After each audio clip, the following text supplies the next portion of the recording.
Welcome back to the Angry Man Podcast with Jason and Greg. So, Jay, Terence Crawford just took to his Twitter and just a tweet storm, bruh. He made several different comments, but one in particular I found to be very interesting. And this is the tweet where essentially he's claiming that Jaron Ennis ducked him not once, but twice. He says in this tweet, "Everyone I know, y'all loving Boots right now, and that's good. I'm happy for the young guy, but chill on the I'm ducking him part. Boots had two opportunities to fight me and chose to go a different route. So chill, let the kid make his mark in the sport." Jay, I don't know why this topic continues to come back up. There was a lot of passion around this particular topic last Sunday, and we have a live show every Sunday, 4 p.m. Eastern Standard Time, so please check us out. But this thing just keeps coming back up.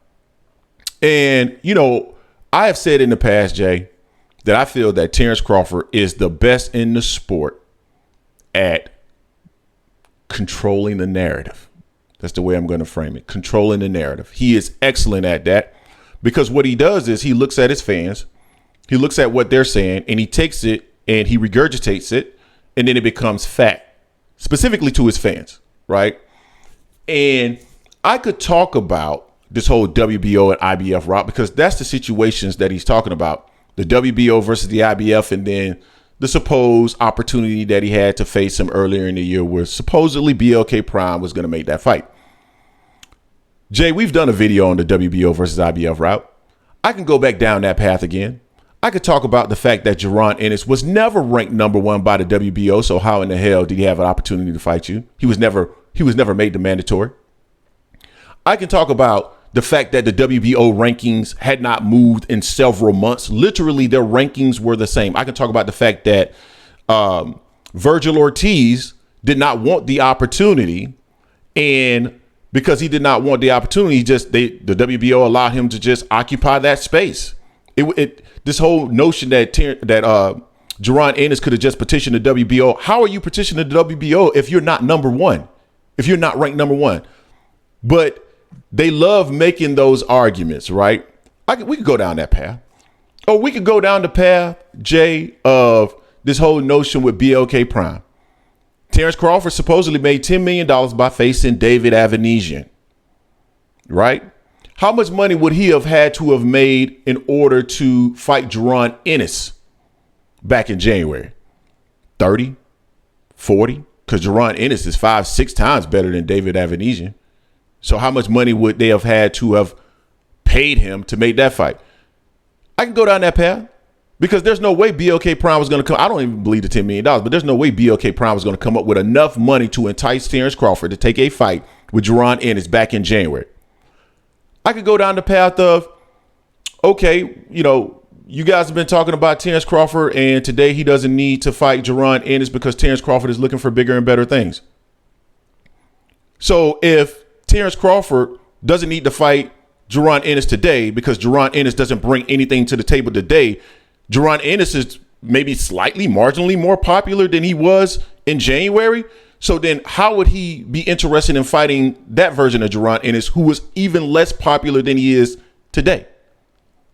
Make it make sense that he would have been willing to fight Jaron Ennis back in January, but wouldn't be willing to fight him today. What has changed with Jaron Ennis?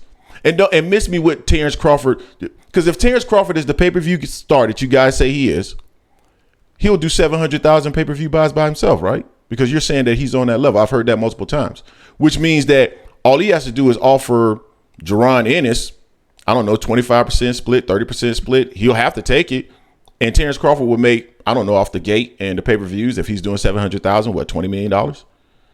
So he'll still make significant money today fighting Jaron Ennis if his stature is that high and give the fans what they want.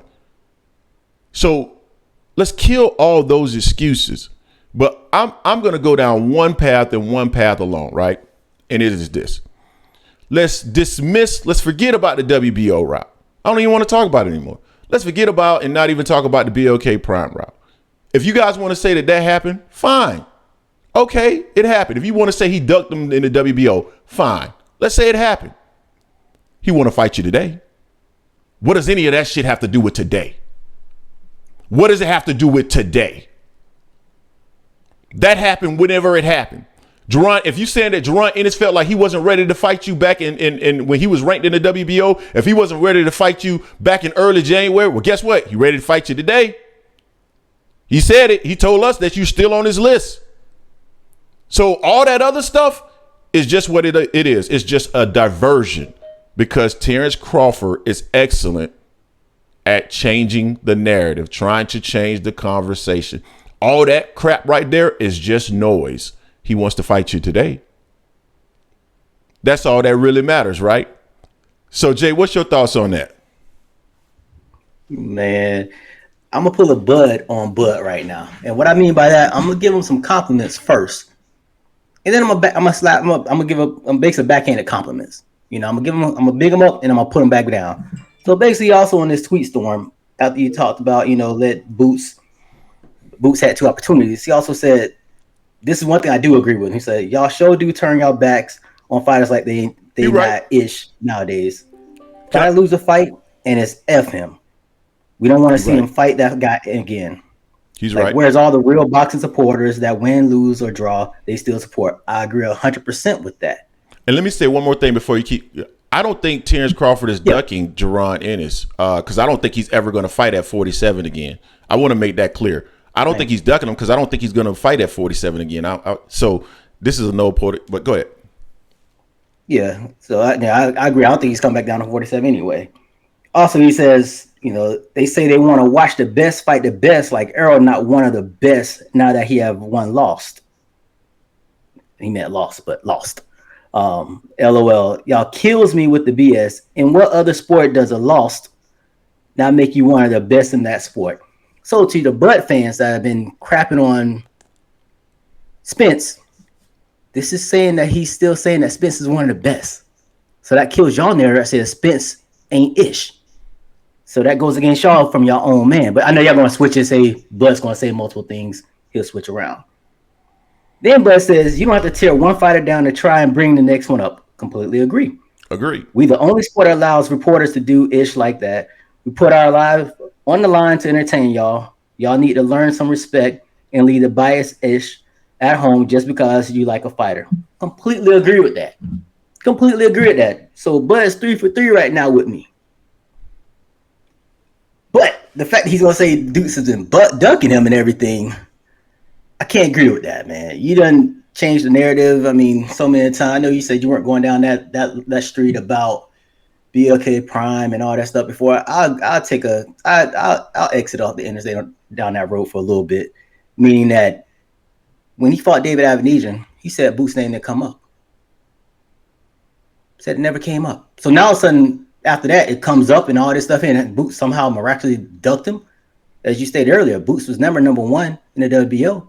So how could he petition for it? He wasn't a mandatory neither. That was Roger Ortiz.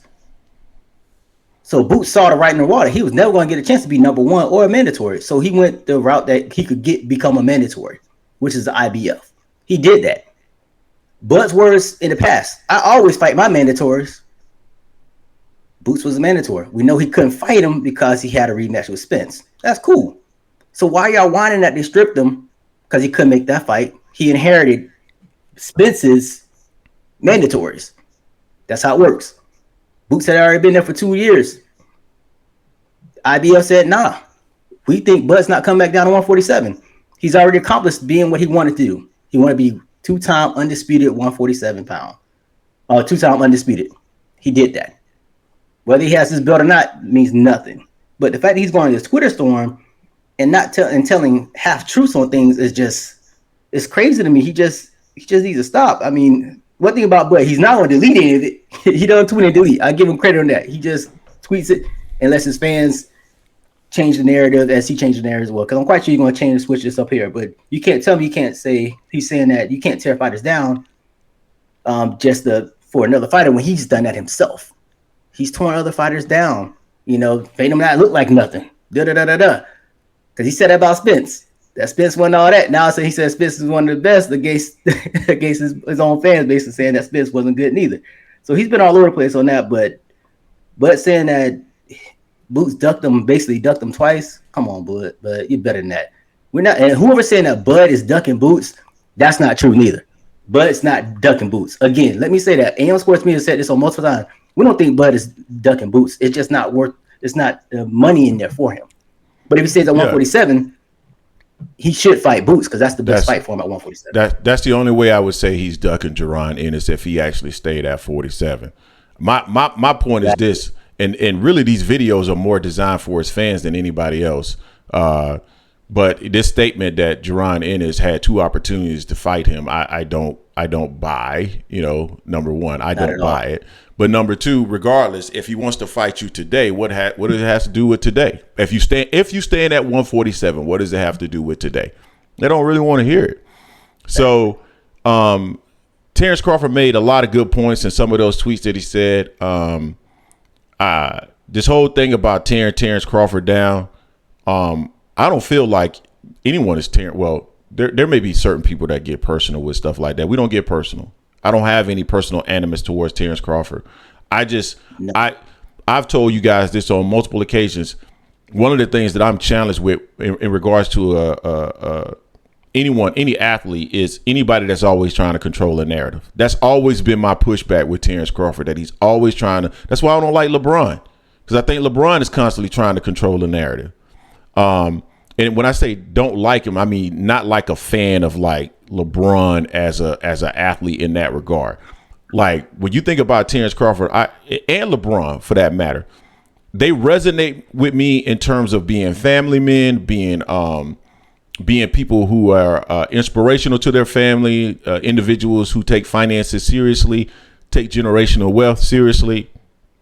I like Terence Crawford in all those regards. In that respect, I got a lot of respect for him, but I always call out what I feel is him trying to control the narrative. And, y'all can get mad at me all you want. You get mad at Jason all you want to. You ain't never heard us say nothing personal about Terence Crawford on this channel. And Never will. Contrary to a whole lot of beliefs out there, we don't have any personal animus towards Terence Crawford, nor have we say things disparaging about Terence Crawford because we simply don't like him. That's not the case. It's not the case whatsoever. We just call out what we see, and that's okay. That's the job of if you want to call us the media, to point out stuff that we feel is inaccurate in what you're saying. I mean, it's just that simple. So, you can. So he has a point. There's some people that come on and get personal about it, but that's not this channel. So please don't come in the comment section with the BS. We don't want to hear it. You guys tell us what you think in the comment section in regards to what Terence Crawford had to say. Don't forget to hate, like, comment, and subscribe. This is the Angry Man Podcast, AM Sports Media, and we are out.